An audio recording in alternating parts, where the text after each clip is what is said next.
ॐ सोमनाथाय नमः।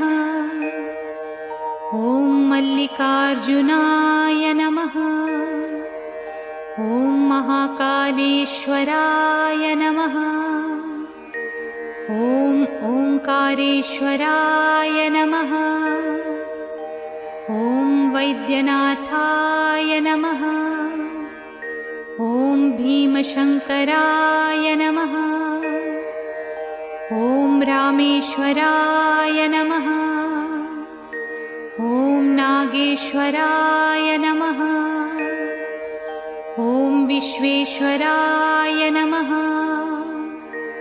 ॐ त्र्यंबकेश्वराय नमः।